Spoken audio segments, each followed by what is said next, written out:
Your boy making cold cuts, and I ain't talking about the sandwiches.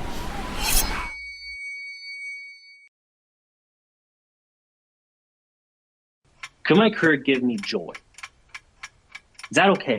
In order to find joy in your career, the sub ask, the unspoken question is do I know how to find joy? Do I know how to seek it? Mm. Let's not undermine how difficult a question that is. This kind of courage when it comes to the audacity to improve When is it appropriate to put yourself first? and like the audaciousness of wanting better and that thin line between improvement and greed. Will you trade safety, security, hustle, everything you've done to get to this point? Will you trade it for a chance at joy? Only thing that protects you from arrogance is humility. But humility can quickly become an anchor that drags you into meekness.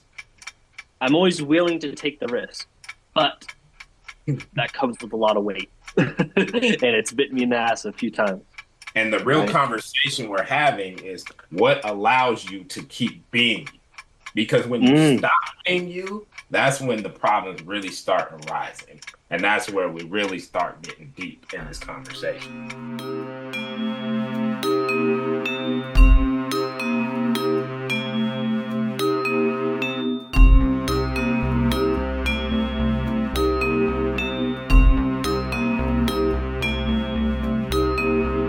Yeah. Oh, it's so official.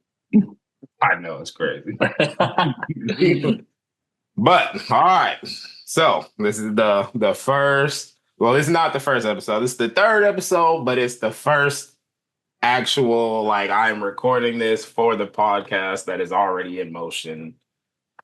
So it's the first episode of like every if you did watch the first two, this is what it's really going to be like moving forward in my mind. And so I want to start with a short intro. This is, as you can see, name here. I'm not going to butcher your last name because I'll just call you Jake or other pseudonyms. But um, at this point, I would venture to say, correct me if I'm wrong, like pretty good friends. Known Yeah, this guy, yeah, I guess, for years now, but really just through Call of Duty as a main format. But yeah. I've met this man in person, been to his house, met his family a couple of times. I think we've definitely built a unique relationship up to this point. And so when I thought about making this idea a reality, you were one of the first people who popped into my mind of like having an ability and a willingness to engage in deep conversation, especially once we try to cross that threshold into like a very public format. Yeah, For totally. the seven people who might actually watch it, it might, Yep. it's a risk. It might turn into millions later on at a later date. And so I appreciate you coming Yeah, man, on of and taking course. this ride with me. And if you want to throw in any intro outside of that, I'll pass you the Yeah, mic and then we'll get into sure. it. My name's Jake Skirvin is my last name. And yeah, it's cool. Like, me and I, like, developing a friendship primarily on video games is kind of unique. It's my first friendship, really, that's been like that. Uh, we met during COVID, like in 2020, where we're all just locked down. We both lived in LA at the same time, but everything Yeah. shut down. So, yeah. So, and then, yeah, I think me and Ike just, we have similar interests. These kind of conversations both fulfill us and we get excited about them. And, we randomly will start having these kind of conversations during the game, which isn't a prime time to do that. Um, but whenever we have gotten together, I mean, I think last time we sat in a parking lot and talked for like 3 hours. So it's just what we enjoy. We value each other. And I'm happy to be on it. Appreciate it. Great Yeah. intro. And with that, let's get That's the deep. hard, that's the hard part.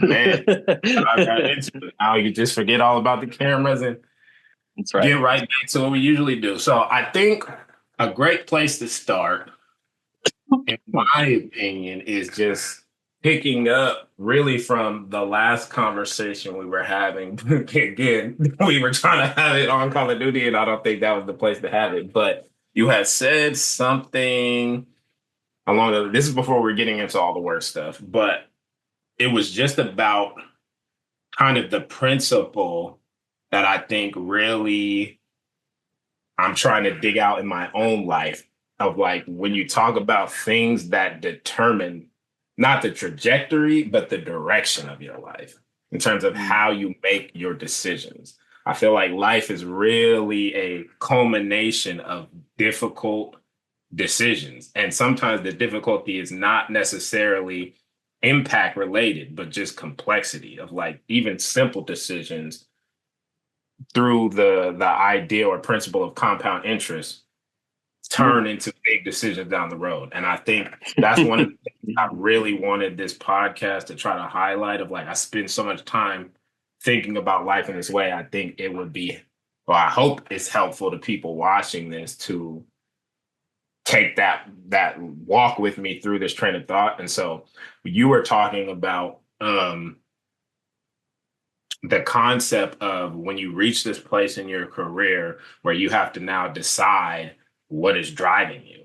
And I think you're in a really unique position to where it's like, even when things are all good, it doesn't make the decision any easier.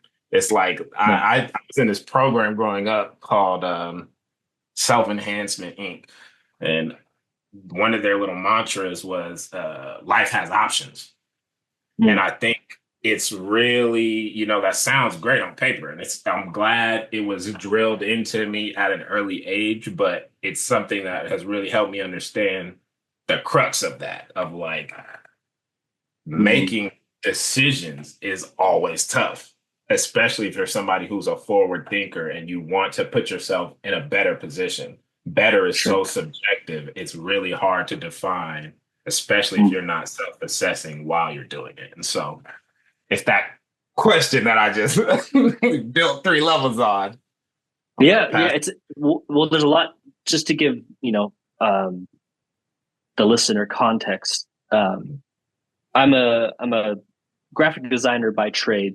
I didn't go to a 4-year school, and I've, you know, kind of did some high school programs, and honestly, just been a hustler, like just been hustling, working my way up.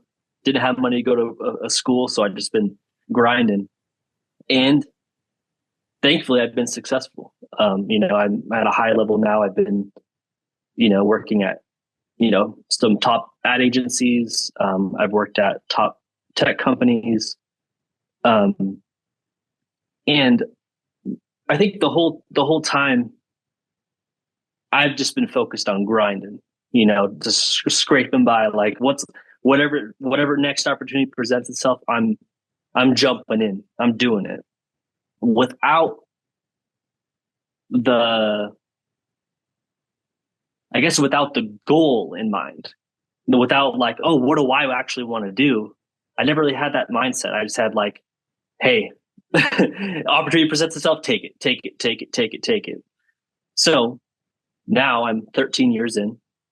I'm successful. I've grinded. I work hard, and I've reached a senior level of where I'm at, and I feel conflicted. Where I feel half of me goes, "Good, hey man, you can support a family. You know, you can, you know, you have a house. Like you've reached success objectively." And then the other half of me goes like, well, I wonder if I was to ask myself 13 years ago, like, what would be your dream job? What would that be? What would that look like? And if I was to have had the opportunity to live life like that, you know, you always play the what if games. Like, I wonder how I could have done this. I could have done that. So what happened with Ike, what I was telling him is that, so now where I'm at now, I have a 3-year-old and a 2-year-old. I have a wife, she's a stay-at-home mom. You know, I'm fully remote. So I'm a new dad. I'm in this new position where I'm providing for 4 people plus a dog. and and I just so happened to kind of stumble upon a dream job where I'm really into tattoos. I think you can see up on the walls I have tattoo work. Couldn't tell from the I arm. have, yeah, my arms. Yeah, I'm fully into tattoos. It's like kind of the subculture that I'm within as well. A lot of my best friends are tattoo artists, and so I kept seeing this tattoo related company that's like trying to. They're trying to be the play like a social media for tattoo artists where they can book, they can you can find the best tattoo artists in your city, blah, blah, blah. And I'm like, yo, that would be, if I could do design work for them, if I could do documentaries for them, if I could do art direction for them, that would be absolutely dreamy. So on a whim, I just go to their website and I just send my information. They hit me back in 10 minutes. And I'm sitting here going, no way. Like what? Like this is, this is like an absolute dream. And just for the audience knows, I'm interviewing with them tomorrow. So it's one of those things where I'm talking to Ike about it and I'm like, yo, this is like, this is, this is, I'm so conflicted because for the longest time, 13 years of hustle. And then now I'm in dad mode where it's like really what dad mode is just, it's just security. Security is the focus. Like neutral, like I have a great work-life balance. I get paid well, all that stuff. But then this opportunity pops up and I go, is now the time to jump into the dream thing? And that's what we were talking about. And I'm very conflicted. I half of me goes, no, dude, chill out. Appreciate what you got. Da, da, da, da, da. And I'm like, valid. Great. Perfect. Do that. Other half me, and like, I'll talk to some buddies about it who are like, no, dude, this job is made for you. This is what would fulfill your soul. And I'm like, yeah, like I get that too. So I don't know if that answered any question, but at least gave some context. Yeah. I was actually going to say, let me jump in here because I'm like, I was feeling like you're doing what I should have been doing in terms of context, the conversation. Yeah. But I think it's a great segue because it helps you, align your thoughts in it because I'm asking a really big and hard question. But even outside of that, I think you contextualize it perfectly for me to then funnel even deeper into what we're really talking about and how deep it really gets very quickly in terms of even not knowing you and your history and your background, like all the things that make you you. It's like just hearing the context of that dilemma opens up a lot of questions for our even if people aren't asking them, the kind of questions I feel like people should be asking. And where like I would love for our minds to go as a society when we hear stuff like that. The big questions of like, there you go. What is guiding us? What should be the questions you're asking yourself in that scenario of like, yes, you have a family to provide for them, or you have job security. You have everything you want on paper, everything you feel like you're supposed to have. Again, it's like, and I'm like, I don't hide my beliefs and my faith by any minute, but I'm also not out here pushing it on people and making that my whole identity. But when you get in situations like this, where you're like, something's happening here, like this is crazy. Like when you start to track things like that and you're aware enough to see these things unfold before you and not just in retrospect or after the fact, where it leads people to things like regret and like what if and that cycle. It's like you have a really, and this is what I meant earlier of like, you have a great opportunity here even to engage yourself in this way of like, wow, I never even thought of this as a reality. So I want to jump in just for a second, just to give even more context. I think just to give the listener some background on me, why I say it was 13 years of hustling is because I come from, not a lot of money. I would say definitely we're working class people. I'm definitely, we were just opportunity. Like we're trying to, like opportunity presents itself, you jump on it. Survival. And yeah. And so I kept doing that for 13 years. Then I landed in a spot where I'm in a suburban house in a cul-de-sac with 2 kids and a wife. And I'm sitting here like, I not, I love my family, but I never set out the goal of any of it, which sounds like a really strange thing where it's just like, it just made sense. Like, yeah, of course, marry the love of your life. Of course, have kids with her. Of course, buy the house. Of course, get the dog, get the picket fence. Like, but it was never a set in stone thing. And so that's why I say it's a dilemma where I am grateful. I understand. I have perspective on what I have. I have plenty of friends who also give me that perspective and say, "Hey, be grateful, motherfucker." Yeah. But at the same time, 13 years of grinding without a goal weighs on. And then now I can think the question is it my turn to really be selfish in a way and have a goal and just go like, I want to do X, So yeah, that's gives them more perspective. And More even context. furthermore than that, of like the risk in looking at that as a goal and opportunity of like the unknown.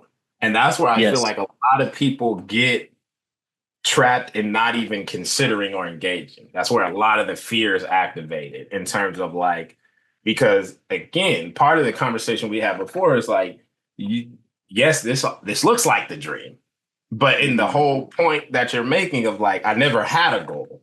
So the dream is all feeling. You've never actualized or articulated it. It's never become concrete. If we were to assume that this were in fact the dream and you just didn't realize it and we're capitalizing on it now, you're in the process of making it tangible. Sure. I wish it was the dream. I wish it was my dream. I wish it was. I wish it, because then I would be here and I'm like, cool, I made it. But it wasn't. It was sink or swim. it was figure it out. It was, and hey, I made it. But here we are with this dilemma. Have you ever heard of Maslow's laws of his hierarchy of needs? Sounds a little familiar, but I'm not familiar. Very interesting topic, and we might have discussed it in the past. I might have referenced it. It's something I bring up a lot because it really changed how I look at things when I first learned about it in school. The simple idea is it's a pyramid, kind of like the food pyramid, where it's like you have brought this up. Yes, 3 levels of like first basic needs: food, water, shelter, which hard to achieve. That last level, right? A lot of people don't have. Yep. Then the second level just becomes like health, wellness, happiness, joy, things of that nature. Like once you are surviving, that is what comes next. And you can the whole thing about this hierarchy is you cannot get past the level until you meet it, until you achieve each standard. And the third level in the top of the pyramid is this stuff that we're trying to talk about on this podcast and dive into, of like all the hard hitting questions, the philosophy of like, oh, why are we here? What are we? All that stuff. But even lesser than that, of like, what is a dream? There you go. Sure. Why does it make me feel this way? And like, how do I? The thing that's crazy to me is there's a lot of us out here who, and I'm like, and this I think is what really led me to making this concrete and like pushing this grind at this point, despite my whole, own internal compass of like the idea that you could do all the work to reflect and be self-reflective and assess and can make that a priority in your life and still be oblivious to things that are apparently obvious to other people around you because of you, how much is always going on inside of us internally.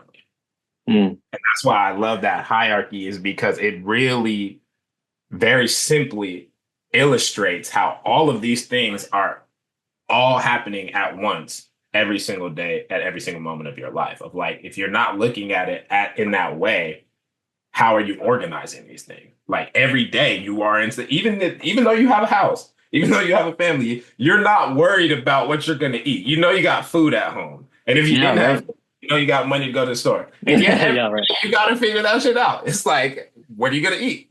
What are you going to do? Yeah, Do you see what I'm saying? 100%. What that reminds me of is, and I bring this up with my wife a lot. Um, about midway through my career, I had a break where we weren't making great money, but we weren't minimum wage anymore. And we were both we were both making the same amount. We were both more well off than either of our parents, for example, this, perspective. Um, we had a very modest, small old house, no kids yet, a dog. And both of us went to work every day, came back every day. We always talk about how peaceful that mode of life was.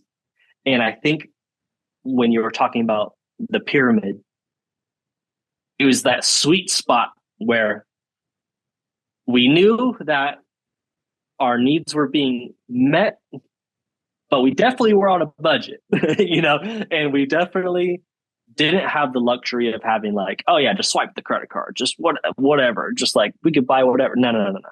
Like we were very much on a budget, but we found so much peace within those. I think a 2 to 3 year period. That's actually when we met our mutual friend Tim. That's kind of the moment of our life that we found the most peace. And from there, thankfully, I've been able to make even more money. But what they say, more money, more problems. So, but it just allows your brain to start, instead of just surviving, you start thinking bigger, and you have the privilege of thinking even bigger and bigger about your actual dreams and why we're doing this, why are we doing these things. So, And I love the term the privilege of thinking because yeah, that was another thing when I was in school, much like the hierarchy of needs. It's like I really got fascinated in the study of not just psychology, but philosophy and how much overlap there is of like completely separate schools of thought that seem to be asking very different questions, but so much overlap in terms of examples and scenarios that they're pulling from. And so when you say the privilege of thought, one of the things that popped into my head is like they talk about like Socrates and Plato and these famous philosophers. And the funny thing to me that always sticks out to me is like they talk about these guys in such a great light now. But in reality, when you study this stuff, it's like they really just sat around all day not doing anything. Yep. And like just truly like putting all their time and energy into thinking. Yeah. And they only could do that because they had such status in the Roman society of like Yes. being so rich, Yeah. but being so unfulfilled by the wealth and the things that everybody else is doing that you literally just sit and Yes. and it's crazy how even in that regard we've shifted away as a society of like looking at that as a privilege. I feel like Yeah.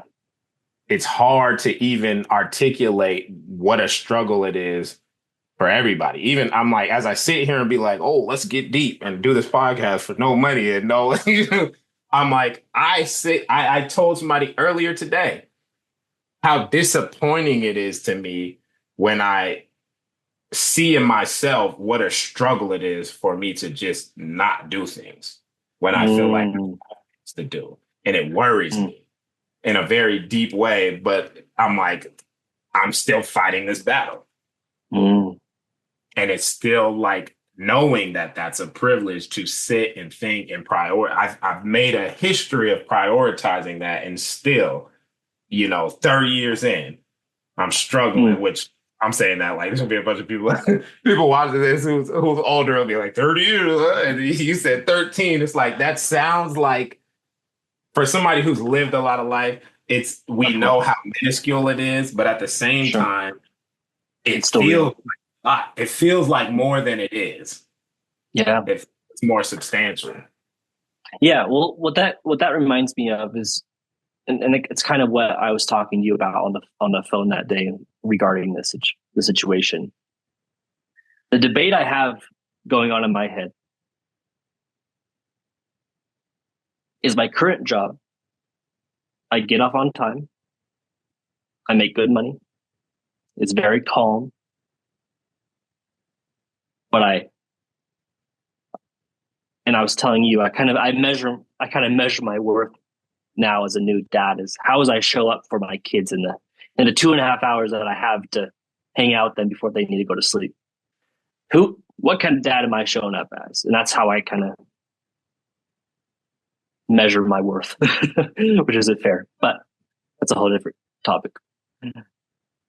Why is it that I have this chill job and I still leave that chill job drained at the end of it? Part of the reason is I'm doing unfulfilling work, work that doesn't speak to me, that I'm not passionate about. And I'm doing that every day for 8 hours a day, 9 hours a day. And I'm stuck doing that. So the debate is, okay, well, here's the opposite. You have a job that could completely fulfill you, that you don't have much work-life balance. Are you still going to be that drained dad in that 2.5 hours? Or is it possible that you doing fulfilling work, you working hard during your work hours, actually gives you life? It actually makes you excited and actually gives you energy. And up until this point in my career, I don't know. I've flirted with identifying with my job. I've worked for some big companies, but nothing that speaks to me like this tattoo job does, where I'm like, oh, literally anyone who knows me and they would hear about this job, they'd be like, nailed it. Like you couldn't find a better, Um, and so, yeah, it kind of reminds me of what you're saying with the Greek philosophers a little bit, where misery comes from comfort sometimes. And I'm curious about if that's my situation right now. Well, I think even if we take it even further, I feel like the more we talk about it, the more apparent it becomes that it is in the way that the grass is always greener. Right. And it's like and again, I'm like, I think that's another thing that makes us kindred spirits is like, the funny thing is like, we were both living in LA and not knowing it, but we're both also from Oregon. And Sure, like, right. coming up like when you grow up in a certain way where you don't have comfort, you haven't experienced, you never had wealth or security, like privilege in the Oh, way yeah. that you don't have to think about if you're going to be okay or not. Like there's some people who never had that thought. Like it's not a thing they consider. Yes. That's a completely different life perspective, not just a lens or a mental perspective, but it's like that is a completely different way of living. So that when you transition, it's almost like the Hunger Games, where it's like you just went 5 districts in one day. Yeah, yeah. It's a culture shock. That reminds me of what I was saying about when my wife and I were in our modest, small little house in sketchy part of Portland. But it was what was comforting, is what we know, is what we grew up in. And so now that we're the safe suburban, upper middle class family, it's weird. It's just like everyone else is pretty happy around us, like from our perspective, but we're just like this is kind of strange, you know. And I think that begs the question of, well, even before I go into that part of it, I think the thing I wanted to hit on most of like just when you talk about if this is that, without getting into the specifics of like that's the biggest thing for me when you were describing it to me, how I knew this was a bigger conversation than what we were having. It's like it's not any of the things like I'm sure people are watching it like they're asking questions that we've already discussed of like it's not the money. It's not that they're offering you less. There's really no downside except for the risk. They're offering you the same amount of money. Like, yes, we talked about, it's a startup culture, but again, when you talk to them tomorrow, you're not like if they say the wrong things, that makes your decision easier. What makes it So harder is if they don't say yes, I think that's what we're talking about too. And just to give the listeners even more context, if you were to put the jobs next to each other and bullet point out the dream jobs, as of what I know right now, is better in all aspects. It's better pay, better benefits, better everything you would want. It's better. It's still fully remote, which is a non-negotiable for me. And so exactly what Ike is saying is, of course, if I get on the thing and I sniff out some toxic behavior or whatever, it's going to be easy choice. Stick with what you know, relax, and enjoy it. You know, what's going to be very difficult is if I fall in love with it. And I'll be honest, I'm falling in love with this job. And if I fall in love more after talking to the CEO, oh man, it's going to be, it's going to be, a kind of a simple way of looking at it is I take my 7 out of 10 job that I currently have for the unknown, but the possibility of it being a 10 out of 10. And some people will be like, nah, to reach for that. Yes. And that's the thing. And thankfully, I would classify myself as that is one of my strengths is being a risk taker. I think even since I've known Ike, I've had 4 different jobs or 5 different jobs since I've known him. I'm always willing to take the risk, but that comes with a lot of weight, and it's bitten me in the ass a few times. So it's I think that's everyone's question right now. Is like, is it the time? It's not just me anymore. It's my kids, it's everyone. Everyone will feel the impact. And so that leads to another interesting question. But first, I don't want to forget this other point of where when we talk about the right fit and like the audaciousness of wanting better and that thin line between improvement and greed. And like those seem like very different concepts, but I'm like, it's as thin as this line separating the video between us of like, you don't know when you're in a space of transition. It is often not slow and easy. And that's what you were describing earlier of like a comfortable, slow rise and transition into the position that you're in now is what has allowed you to grow comfortably. But when it's quick, like life comes at you fast. And that's what to at least to the risk takers that I've been able to build relationships and have these kind of conversations with, that's what gives them the prowess to feel like they can claim that title, is to have built a track record of quickly assessing risk and overcoming the fear associated with it. Of any to get better, you have to be willing to let go. You cannot receive and give at the same time. And so it's a very like it's a fluid dance where you gotta, it's a little you gotta be smooth with the okay, I'm gonna let go and try to get this. Yes. And be okay with if I don't get it, I'll get so I'll figure it out.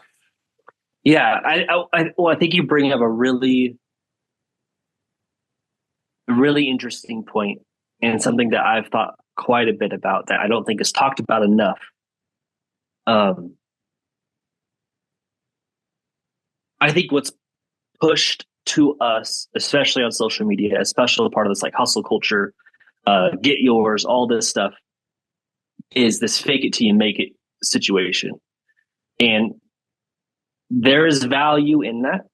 There is, um, I would guess that the general public, in in a general sense, has a problem getting out of their comfort zones. We have a lot of mutual friends who are in their comfort zones, and we just want to shake them loose because we see so much potential in them. On If you flip that coin over, and I'm not to toot my horn too much, but I have that skill. I have that muscle strengthened where I have been a risk taker. I've been taking the risks. And what's not talked about enough is, sure, you faked it, you made it, and then what? People don't talk about the weight of, oh my God, I faked it through that interview. And now I'm sitting here and I have this expectation that's on my lap. Well, all I was told was to fake it till you made it. And no one mentioned anything about the next steps after this. And, as someone who didn't go to a 4-year school, I always feel like I have this thing on me where it's simply put, it's imposter syndrome, where I don't feel like I should be there. I don't feel like I'm qualified enough. But I've had Ike look at my portfolio. I've interviewed, with Ike, just prep for interviews. He knows I'm talented. He knows I got what's at stake objectively. But still, I don't think what's talked about enough is that weight of just going, all right, fake it till you make it. Easier said than done. And then you're sitting there. How do you feel now? And I think that's a huge layer. That's a whole nother layer of this conversation about dynamics and like again, we talk about thin lines, humility and arrogance versus confidence. Yes.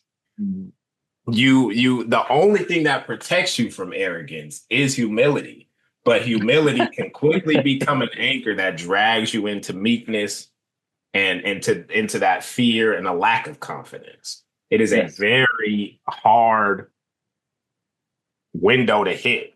It's like kicking a field goal in Madden. If you got that little green box, it seems like it's easy to hit with practice. If you're used to doing it, it is easy to hit. But if you're not used to doing it, it's easy to miss. Yep.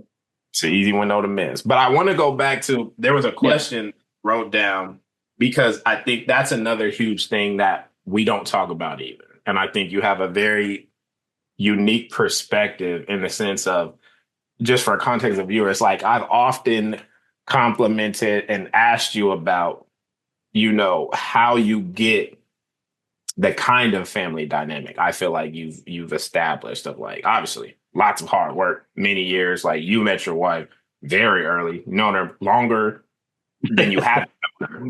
All of that helps, but it's still a marriage, and it's like, it's a lot of work. Sure. Yeah. When you talk about having to make decisions like this, how much is the family as a whole involved in that decision? Because at the end of the day, it's a you thing, but it's a we thing at the same time. And that's such a hard balance. I feel like nobody openly discusses. Yeah. I love that question. When you say, but first, just give context to the listener. I've been with my wife since I was 15 years old. I'm 32 now. And so, like I said, I've been with my wife longer than in, I've had more time in my life with my wife than without her. And so, we got married at 20 and we just had our, we have 2 kids now, but they're 2 and 3. So last 3 years, we got 2 kids. So when you sit, when you say it is an individual decision, the first thing that came out to me is like, I don't know what that is. I don't know what that is anymore. Like as corny as it sounds, is like when they say like, when 2 people get married, they become one. Oh man, I feel that. And then when you have kids, you become 4. And so I feel like I am the backbone or the base or the foundation or the drummer in the band, whatever you want to, whatever analogy you want to put or metaphor of my family. And I live in that.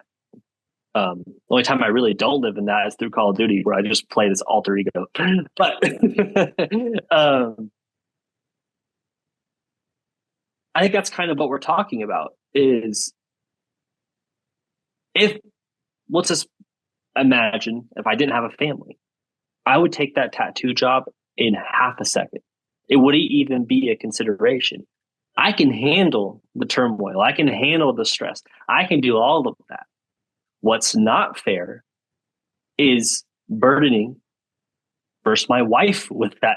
Now I'm more irritable. Now I'm not sleeping good enough. Now I'm stressed for this meeting. And now, especially from working from home, and she's a stay-at-home mom, we're interacting all day, every day. That's not fair. Then, from my kid's perspective, now dad, again, a little more irritable, doesn't want to play as much afterwards. It has shorter temper. All of these things where that's not fair for them either. All because dad wanted a selfish pursuit, which is valid and great and awesome. And so I think that's what we're really talking about is when is it okay? When is it appropriate to put yourself first? And I will always default to my family comes first. That's just the kind of person I am. But then the question is, okay, let's say you let that tattoo thing go. You let that dream job slide. When is it okay for you to be selfish? And that's a very valid question. Because when it comes to my kids' perspective, I go, well, they definitely need me right now as much to 100% as I can be. But when will that ever stop? I can't think of an age. Even if I go 10 years old, definitely need dad 100%. 16-year-old, okay, that needs dad 200%. 20-year-olds needs dad 100%. I'm going to be there forever. That's my whole goal in life is to be 100% there for them. Which makes this, when I think of and I say that out loud, I don't even know why I'm interviewing tomorrow. It's so simple. It makes everything so, which is the gift of what kids give you. What kids give you, they just narrow out that your priority list. They go kids first, wife second, friends third, whatever, family, whatever you want to put. But I don't know if they answered any of that. I think I can restate the question after I say this because I think this is a great place I want to jump in where even, again, context for the viewer of a lot of what you're saying is great and will resonate with people who are parents. But I think it's also important to highlight, even for our conversation that we're having, like there's some people who it's like, that's just the right thing to do. And like morally, they will let that drive them. But I think it's, again, part of what makes your situation unique to me. And, this may not be the best way to articulate it. But again, as somebody who I'm like being I hate the term people person, but just like a feeler, being able to intuit people's feelings. It's like, it's a step beyond that with you. in my Okay. opinion, of like not everybody truly has the motivation internally to be Mm, there for their family. Of like you really want to be around your kids in the yeah. sense that, everybody loves their kids. I'm not saying people don't love their kids, but I'm just, No, of course not. you know what I'm saying? Like it hits Yeah. harder for you of like that is your priority. More than like Yes. that brings you more fulfillment than having the dream job does. Showing up and Uh, feeling like you did a good job as a dad, as a husband is going to do yes. more for you than a dream job will. And so I think it's important to highlight that part of it when you talk about considering this job so that you could really understand the conundrum of like Yes. that's this job is to that degree where it's like it is a conversation though because you also have I'm like again I don't know Courtney very well but I'm like she's supportive. She's Oh, not just gonna support you on some like she's not a I'm like Courtney's not a pushover. She's no, not gonna just be like you do what you want, Jake, and I'll make it work. Like that's no, no. you see She's a what I'm ride or saying? die. Oh yeah. She knows what you need and what you do. She can tell you sometimes better than you can see it yourself. 100%. And Yes. so that's where that initial question comes in of like when you're having these kinds of conversations, Mm, you would probably just default to, I'm not even going to consider it mm, because of all these things if you got in this mindset. And I think that's what I love so much about your family is it's like it's a rare I mean, it's not as rare as people would like it to seem, sure. media or like whatever you want to call it. I don't want to, turn it Right. into a, but All right. I'm like, it's a abnormal situation to find yourself in to find this kind of support from your Yeah. family. Yeah. It's very interesting you say that because if I'm looking at it from Courtney's lens, and I think you've really articulated that well of our dynamic, where she is, the whole she's my better half or other half or whatever. She's the other side of me that also she wants me to succeed. She she's in the same boat, and we're talking about the same things. But then the lens is she's mom, and she's a stay at home mom, and she's 100% 24 mom, and she has that perspective too. And so thankfully, I have this network of people, and you're in that network where we all just want, including myself, just the best for me. And we all, we're all just trying to think of like,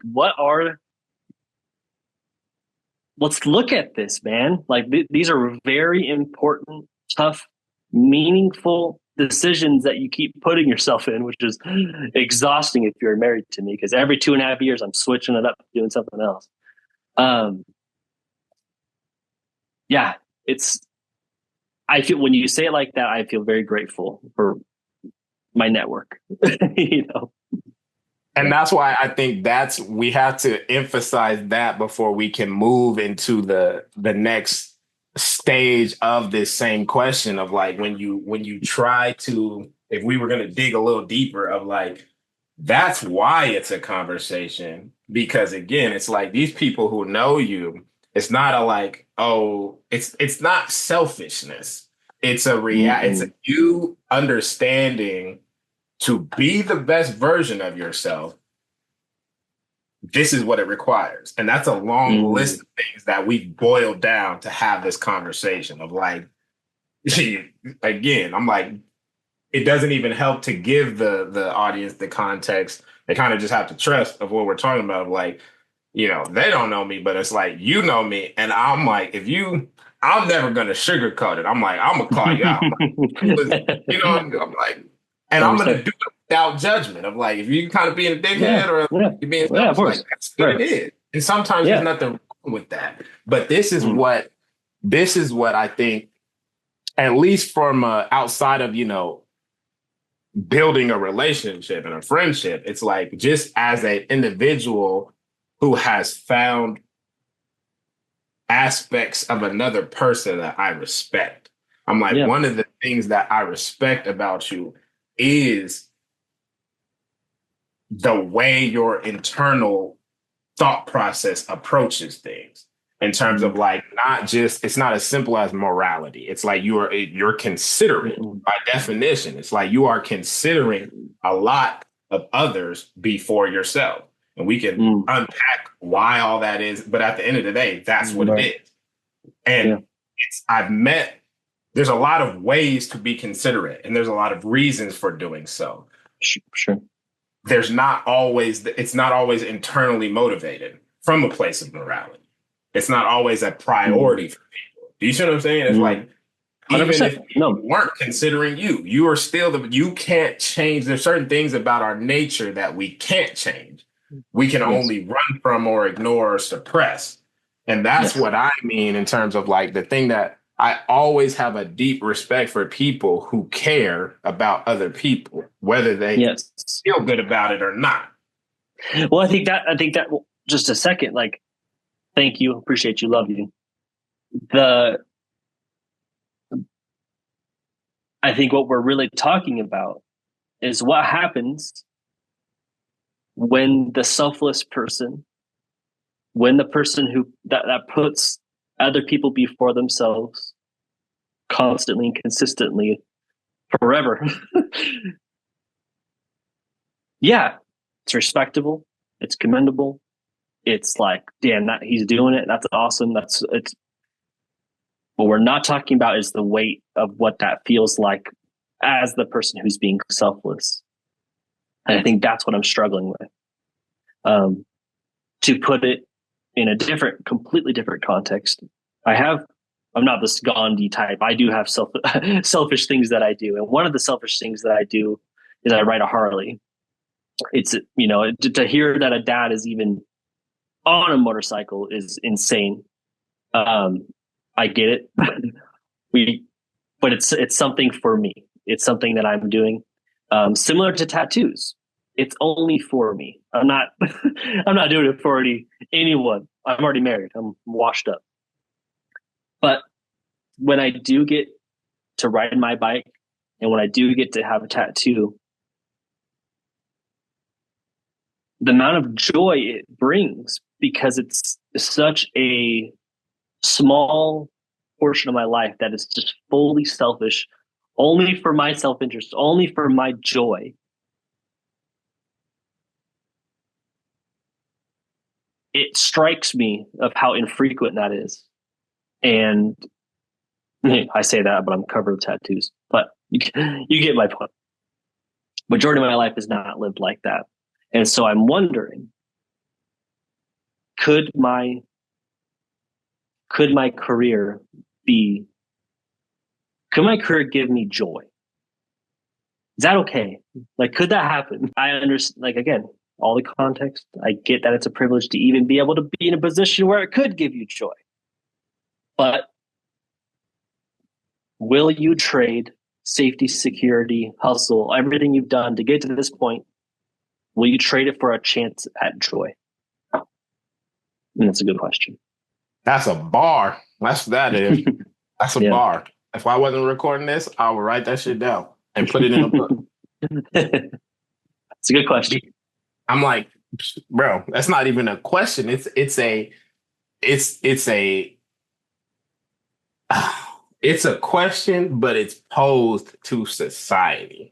It is the human. We talk about the human experience a lot. And I'm like, shit, modern day philosophers. We're philosophers also right now, because that is a big question for society, for the human race. Of like, that's the kind of question that crosses cultures. Of like, whether you're Japan or Russia, like that is the question that everybody hopes to be able to ask themselves. When we talk about this kind of courage, when it comes to the audacity to improve, really, when you talk about depth and like how much is packed into that, that in itself has a lot of people in bondage. It keeps you from joy. Just the thought of like, some people, they don't even know how to pursue it. But even once you get past that point of like, I want to be happy, That's because Mm. I'm like, let us not downplay the work that it takes to realize if that's really the case for you. Because there's a lot of people who don't realize they don't want to be happy. And it causes its Mm. own weight and turmoil in life because they Yes. haven't unpacked a lot of, trauma, whatever you want to call it, like psychology Mm. side. My point is when you get to that place where you understand I need to prioritize my happiness so that I can be Yes. a person. How do I do Yes. that you got to understand you had to climb two mountains just to get to that point to start climbing this one. And that's why I love Ah, that question because it's not even the end of the journey. It's just like it's the next step. prior to this conversation, if you were to ask me what I would do, what's the ultimate result after this interview tomorrow? What would I do? I'd be like, you're definitely not taking it. Like, I'd bet all my money that I wouldn't be taking it. Even though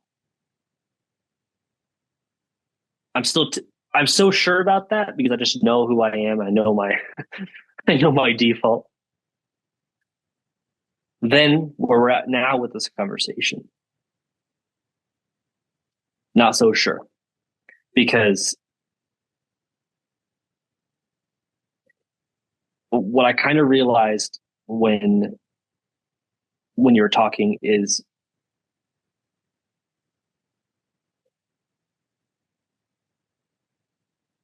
if you're to look at my 24 hours a day, and what percentage of that day is for a selfish pursuit, uh, it's honestly, it's probably the 2 hours or 3 hours we play Call of Duty a night. It's the one time I get to just do something for me. Which is weird because even that it's a team game where we're trying to do this thing. It's an We're incredibly paying difficult people to game. get online.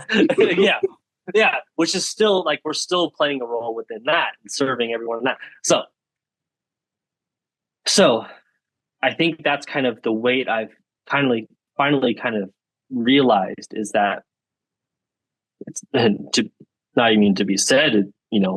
Being married is a selfless pursuit. You're giving to that, you're trying to build that, we'll pause there. And then with kids, I mean, kids will drain every ounce of your being, especially little ones.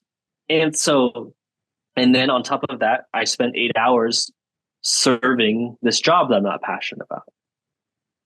And so of course I'm sitting here after 8 hours of work, 2.5 hours of dad, 3 hours of husband, just sitting here like, oh my God, I'm depleted. And of course I'm gonna go on my Harley on the weekend. Of course I'm gonna like try to grasp at any selfishness as I can because I am just all my resources are being used up. And it's giving me perspective on how I'm Allocating those resources. yes, exactly. Yeah. And that's what I think is where we end up in this conversation a lot because it's turned into an ongoing conversation between the two of us where we sit on these, seemingly opposite sections or fences. And we're sitting here, engaging in how much we have in common, despite those glaring differences that seem so opposite. Of like, Yeah, right. you're talking about being a person who is looking to give to a fault. And that sounds so noble and really pretentious when I say it like this for people who don't know us. But I feel like it's a sliding scale that a lot of people are living on and we just don't realize it. I think that's where a lot of those sayings where it's like, everybody is good. It's like it feels good to do good things for other people and to see that genuine, like to receive that genuine impact that you just had on another human being is a unarticulated, like you cannot articulate the truth of that. They're still trying to figure out why that is a thing and how we can described it. But my point in saying this and the whole fence analogy is this is where it comes back to that because it's something I can relate to of like not taking that pursuit and trying my heart, like making sure I didn't have kids, keeping from getting in relationships because I knew what I was trying to do. I'm like, it's not going to be like you use the word fair a lot in what you were saying. And I think it's important to unpack it in this regard of like even as a person who has not taken those but understands the value and the commitment you're giving. That's Mhm. why we keep ending up in this conversation because these are very important for society and like as human beings. And that's where again another portion of that respect comes of like being able to with not withstand, I don't want to say withstand, but to continually meet those expectations is a really interesting thing and it's an important thing. But I think this is where I want to bring the next leg of the conversation of like me standing on Sure. the other side of the fence and seeing it. This is why we keep coming back to this conversation of like what I would love to communicate for you as a friend watching you do this is like, I think you have to always remember they all love the real authentic you, which Mm, obviously comes in different ways. And it's like you show up a lot of different ways, but you're always you. And the real right. conversation we're having is what allows you to keep being you. Because when you Mm. stop being you, that's when the problems really start arising. And that's where we really start getting deep in this conversation. Oh, I think you're hitting it exactly on. And I think that if you just articulated it way better than I did as far as allegation. I was trying to put in the allegation realm. What you just said is perfect. I show up as dad. I show up as husband. I show up as worker. I show up as Call of Duty guy. How often am I showing up as me? And I feel like that's very infrequent. It's very it's so infrequent that I've had almost like an identity crisis of like, what who am I? Like I know what I am to each person, but who am I? Like what am I even into anymore? Like I'm living for so many other people in so many things and pursuits that I feel like I've lost myself in the hustle, in the progress too, in the I pride myself on like my wife and I will never get divorced. Like, we're making that thing work. My kids will always have a dad. Like it's a non-negotiables for me. But because I pour so much into that, I'm left with this I don't even know if I have a cup is probably the best way of putting it. I don't even know if I have a cup to even pour myself into or for solely myself. You know what I'm saying?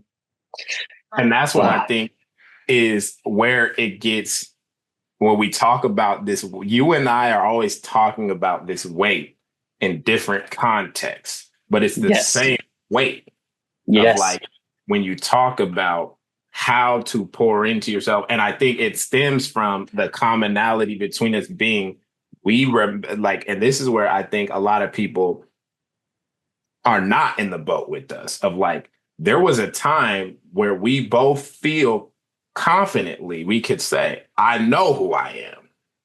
Mm. I don't even use the past tense because we understand we're still that same person, but we look so different now. That yes. you see, and I'm like, and it's a mind fuck, for lack of a better Oh, term, yeah. of like to see yourself and be like, and no, you've only grown, but even in the growth, you're like, wow, is that me? How did I get here? Even though I lived it and I know it happened, it's still crazy to identify the shit. And that's why I say when you said something about being lost in the progress of like that's to me is like that's what you're describing. And that's where a lot of that weight comes from. Even in the conversations we've had about me and my life and the way I look at it, it's like that's such a huge part of it. Of every time I think I've identified my identity again, Mm. I evolve and I change. And I think that's where that conversation of like being willing to take risks and like the core system of beliefs, like all of it goes hand in hand. And that's why I call it a continuation of like we keep having these drastically different deep dives, but they're really all a continuation of the same Right. conversation from different perspectives and lenses. Yeah, based off of where we're at in our lives. Yeah, and there's been such crazy drastic changes in the 5 years we've been friends. Yeah, it's mm. I don't know where to go from there. So Shit is I, deep. I'm like, can we just take a second to let it all digest? Because I'm like, I'm like, and that's part of why, even though these conversations do cost me okay, something, I always leave fulfilled. yeah. Well, here's a question. Okay, Mhm. just so I can hypothetically see. Sometimes it's helpful to look at worst case, right? So, all right. So let's say that I'm someone who been allocated in all these different directions, Mhm. and I'm starting to lose who I am, what I want, what what thing, what does that look like 2 years down the line, 5 years down the line, 10 years down the line? How does that show up? How does that manifest? Maybe we could just break it down to as a husband, as a Mhm. father, as a friend, maybe as a coworker. Like, what does that look like? Do you have an Well, idea of what that looks like? I think so, but obviously, I would be remiss if I didn't preface with a. I'm like, it's a hard question, but when you Yes. said it, some things jumped in my mind, and I can't Yeah. say this is the answer, but it felt like it might be a piece of it. To where it's always easier, you know, to learn. I've said this recently to a couple other people. I feel like, or are in the boat with us of like, it's always easier to learn really deep things about yourself through others like you. And so Mm. even with my answer to this question, I'm going to frame it in the sense of like where I've found a lot of appreciation for the type of friendship we've developed of Sure. like having these conversations with you has shown me a lot of revelations about my own journey and Hmm. the way I can choose to look at it. When you talk about that, it's like there's been several times throughout our friendship where it's like both of us have been in a space where it's like, I don't like this. This is not like Yeah. this is like literally those words of like, this is not who I am.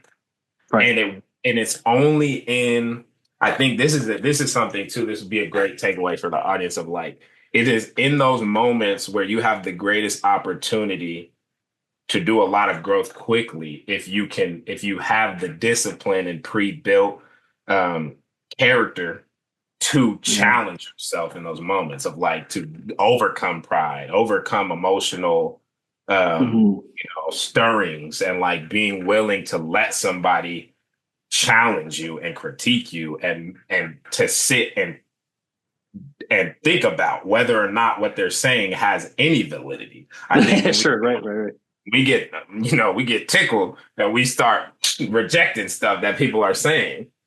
Yeah. And I think there's been a couple of times where I'm like, I want to just. This is funny. It's like, I was gonna start with you, but now I gotta start with me. Of like when we You're were good. playing Call of Duty, and it's like I had all this shit going on. I wasn't really in my mind. And see, this is part of my toxic coming up of like I didn't think I had that much going on. I'm like I'm out here. I Gotcha. don't have a job. I don't know. I'm like you don't really got shit going. You know, you play that game of like other Of people's course. got way worse stuff going on. Like I'm sitting up here Sure. living in LA. Oh, I'm blessed. You know, Right, right, and right. you're not being real with the emotional truth that you're living in. And so it's like we're getting Mm, Call of Duty and everybody's feeling the change that I'm not. I'm the last one to find out of how it's affecting me. That's what it mm, looks like. You're the last person to see how it's affecting you because you're feeling it affect you. It is a slow degradation, if you will.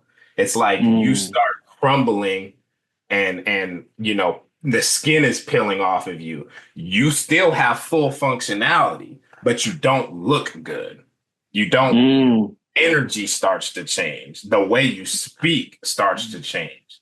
Like especially when you talk about the kind of people we strive to be, it's like that creates a very unique kind of disposition that people can feel and react to. This is something we've discussed, which is it's a much larger topic, but it's like you start to feel that wither away mm. and people around you. That's why the beauty of having people around you who do actually care about you, they're not going to wait until you've offended them to bring it up. They're going to notice because they understand who you are and who you try to be.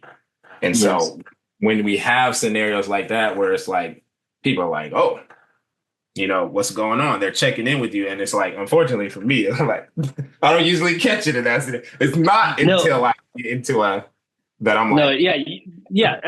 A simpler way of putting it is this: you become inauthentic to yourself. You're not being who you who you fuck with, like who you are, like who you think what's cool and what's not. Um, and and I just want to give the three listeners that are still listening a little bit of context of Call of Duty, and it's ridiculous. It's a ridiculous thing that we keep playing, especially as old as we're playing. Um, what happens with Call of Duty is that we're choosing at the core of it. It's it's friends who just want to hang out with each other. That's what we're trying to do. Unfortunately, we chose to do it with one of the most difficult games you could ever imagine playing. And then on top of it, we're all competitive and actually want to win. Another dynamic to this is that, and I would say even with me and Ike's relationship, 90% of what me and Ike have built a relationship on is non face to face communication. So me and Ike, actually, not even just me and Ike, everyone with the 12 people that are in our group, we know each other's tone of voice more than our spouses do, more than our family does. We pick up on things. We could tell if our buddy had one drink, two drinks, 10 drinks. We know based off his voice, like we know. Oh, Ike had a hard day. Oh, Tim had a rough day. Oh, we should check on him. All just based off gameplay and just what we're hearing too. So, as goofy as Call of Duty is, as you could bash on all you want, it's been helpful in a lot of just to get to know people in a really weird way. Um, it's like but to, going to war. it really is, and it's also going to war after being drained, after or during COVID, during my kid in the NICU, during like or buddy's grandparents dying. Like it's everything that could have happened wrong, and we just get on the game for a release, and we forget that we're coming in with real shit. Um. So, but to put it back, I think that's so. Yeah. What does living not authentically towards yourself, not having no cup to even fulfill yourself with, what does that look like over 2, 5, 10 years? It looks like a person that's not even you, that you don't even like, that you don't even mess with. And I think the longer you go living inauthentically, you'll lose you'll lose who you were, and you'll start building a new habit toward, and this new thing that you don't even mess with, you don't even like. That's just your new normal. And I think the most So dangerous thing about that yeah, is that yeah, you're if you're not careful, your unawareness of that process happening and stripping you of your what do they call it? Your autonomy, your Yes. ability to influence it. You start to feel like things are, and that's the I think one of the things that I've noticed about people who I form these kind of relationships with, it's like accountability becomes huge because even when Mm, you take too much accountability, it's almost like a bargain brand autonomy. It allows you to see what you can do and the things you can't control. mm, And when you lose your ability to do that, the world, life will decide for you. Every no mm, decision is still a decision. mm. Those decisions get made regardless. The question is, did you put your 2 cents in the decision? It's just like at work, where it's like you never know when they're going to use your ideas and when they're not. But every time you don't say them, they're not going to get used. And that's Right. the soul crushingness of like, oh, it doesn't even matter. I'm not going to say it. But I'm like, as soon as you start adopting that mentality, you start losing your voice so that when you do, you're out of the habit of being able to. Mm. What it reminds me of from a dad's perspective, and I won't go too deep with my own father, but have you ever had someone in your life who lives away and they have come across this way and then they say something that's so polar opposite of how they come across that you're like, huh? Excuse me? I'll put my dad in here just for a second. It's not that deep. But I remember we had a family situation and my dad said, well, I've never been disappointed in you guys. And both my sister and I just laughed because we've felt this weight of being disappointments for so long that it's because that's how we came across. So, but what it makes me what makes me think about is how sad that is from a dad's perspective. Is he probably thinks highly of us, but because he's living in an inauthentic way, not that doesn't resonate with him. He's being portrayed and comes across as someone who's highly disappointed. So that's another huge reason to live authentically towards yourself so that I think we've all been misunderstood and I think we've all come across harsher or I know me and you both we know that how that feels. I'm like, oh man, that was way more blunt than I wanted to say it. Well, if you wish to be understood, which is a human need, and I think everyone just wishes they felt understood, then live as authentically as you can so that your words and your mind and the way you're being perceived can be as close to what your heart actually feels. That makes sense. God, I absolutely love all of that, but specifically the example you chose to use because it's such, I'm like, there's a lot there. There's a lot there. And I'm gonna share this quote, but I'm gonna do it after I talk about why I loved a lot of what you just said in terms of specifically with that example, it shows the fickleness of communication Mm, and how polar opposite perspectives can be and without diminishing the reality of the situation. mm, That's something that was really hard for me to learn, and I'm really only sadly I'm really just now starting to become aware of it.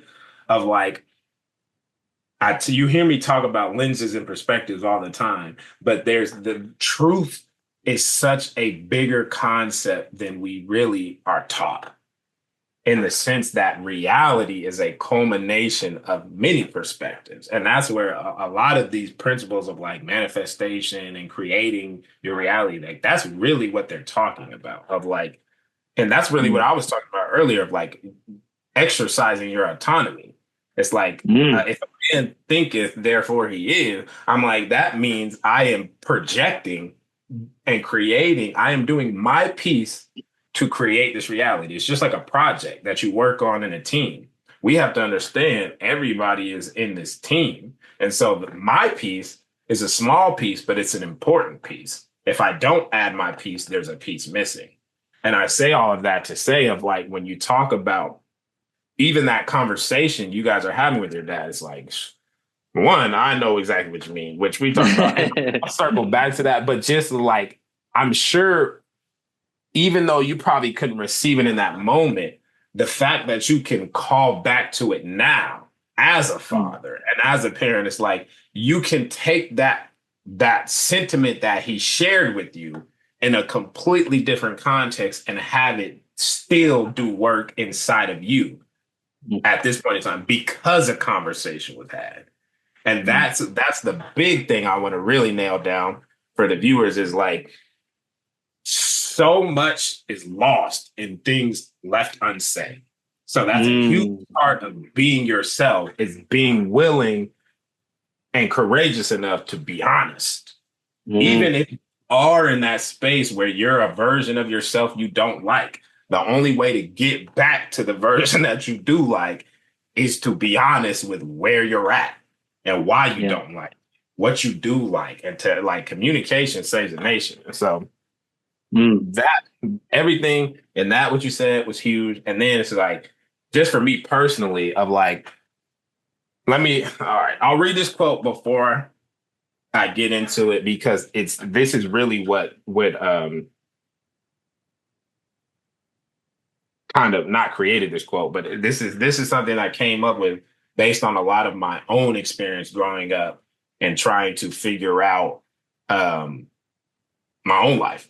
Of like I the first episode, I'm like people didn't watch the other one, but if you did watch them, they know that my father passed away when I was like 5. It was a whole thing. It was dramatic to say the least, but it did a lot for my development. Of like there was just a lot of things I just was not thinking about, would have not thought about if that didn't happen. And to me, that's crazy to say even now because I've always been this kind of thinker of like, I was like my whole life I have prioritized development and self-reflection and thinking. But and this is funny because I'm reading it to an actual parent and I'm not a parent at all. But this is my sense on parenting of like a bad parent is a caretaker. A good parent is a hypocrite. A great parent is an example. And I think this, when I thought of this, I was like, damn, that's deep. And it speaks to so much of my reality. I know there's a human truth in there just when it came to me in the sense of like my relationship with my father was always really good in a way that I just was not conscious of. We were very close, but we were the kind of close where I didn't even consider it close. Like I just thought that's what it was supposed to be. Like I'm my mom's only kid. So every time I was with my dad, there's 5 of us. And the youngest 2 were like 10-year difference between us. So it's like, I didn't even realize I had this kind of dad until he passed away because he was this is where I think this is where I got it from. Of like, he just pours into everybody else. And so he ran himself into the ground living like that because of his own struggles and traumas and things he didn't do that I ended up doing by intuitively copying him in the sense of a lot of when I got into my adolescence, that's where our relationship really started, that friction I was talking about. And I thought that was our relationship falling apart when in reality it was inevitable because of how close we were. He was now having to transition into a completely different role. And see, the thing is that always blows my mind is he was always very vocal about it in a way that I simply could not understand at that point. He would always tell me, it's like, I'm trying to transition this relationship from a place of father and son into it's like where we can be friends. It's like Mm. you're growing up now. It's like you're Yes. not my little kid anymore. And I'm like, No. so I understood it. I understood the words that were coming out of his mouth, but I didn't understand it in the way that he was trying to articulate it. And so Yes. the issue for me at the time was the hypocrisy. I'm like, you Mm. say you want to build this relationship and you want to have these conversations, but you're not telling me your truths because of, and see, if I was wiser and more experienced then in the way that I am now, I would understand completely why. He had a lot of shame and guilt. I'm like, these were things that I'm like, I realized growing up, I had a very fickle self-righteousness in the sense of Mm. not in the way that, not in the common way that is very outwardly, where it's like, I didn't think I was better than other people. But the problem was, I was holding people to the standard that I held myself Right. internally. I Yes. wasn't saying and doing things. I was just thinking I was normal. I thought I Right. was normal. And I'm like, and I believed in the potential I saw in others. And There you I didn't understand things like energy and like, it's just a lot of shit that like it gets really deep. And so I go. spent so much of my life trying to figure out why I'm getting these interactions with people because Mm. they're feeding off of the energy that I'm pouring into them. And Mm. because I am not aware of that process that I'm engaging in, I'm acting very flippantly about how Mm-hmm. I'm affecting their lives. Because Yes. in my mind, I don't have you see that humility Yep. treats I'm not impacting their lives. Who am I to Right. impact their lives? Right. I'm nothing. Right. Totally. And it's like that creates a lot of these separations that only communication can fix. And so that was a really long tangent on like with the example that you gave when I talk about the different realities being represented in that. I'm like, that was, I'm like, so much of my life was me thinking I'm communicating and not understanding that I'm not even developed enough to communicate in the way that Mm. I'm trying to. Right. I'm trying to get deep and I'm not even in a place where I can yet. Yeah. Yeah. So do you feel like you were speaking from a place of, here's the thing. I was going to say, do you feel like you're speaking from a place of authenticity to you? And I think if I had to answer that question for you without letting you speak, is yeah, you were. You just weren't developed enough. You weren't wise enough to. You shouldn't be speaking. It's kind of the whole And point. even outside of that, of like, it's not that you shouldn't speak, it's that you have to be given the grace of age. And that's Yes. what I think Yes. I've learned Yeah. recently of like they've been able to dismantle, and I don't want to say that because that sounds like a conspiracy, but everybody knows it's like the system is not built for community. We Mm. live by definition of capitalist society. Right. Everyone cannot cannot succeed because No. that's not capitalism. Right. Right. That's not the strong survive. Like that's not what our system is built on. That's not what we're told. And so in that vein, they have been able to dismantle our community and we've really moved away from how we built societies in the past, just historically, in terms of like Mm. passing down information through generations. Right. That requires strong teaching Yeah. and like not teaching regurgitation, but teaching understanding.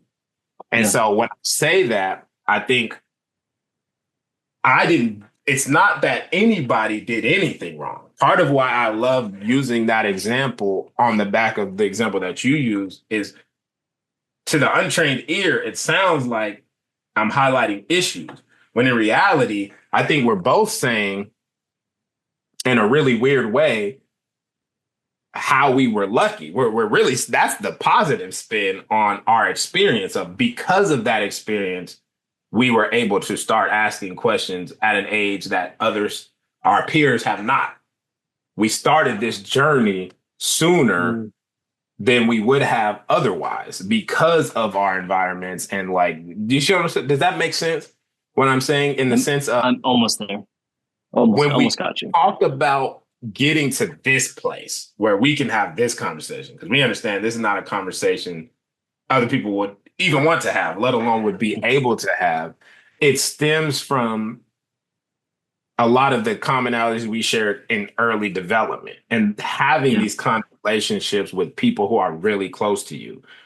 Yeah. When we talk about that hierarchy of needs, it's like, if you've never been hungry or had to hustle, like if you've never been motivated to hustle, not just externally from a place of, I got to eat, I don't know how I'm going to survive, but internally of, I don't want to repeat this cycle. And I refuse to, by any means. Yeah. Like, having those two smashed together really opens up your mind in a way that it puts that cart before the horse in a certain regard. And so it's like, it's not that you're doing things wrong. You're just so far ahead that you're putting yourself behind in certain regards. Yeah. Yeah. And it's not a fault of anything. It's just the roll of the dice. It's what you were dealt.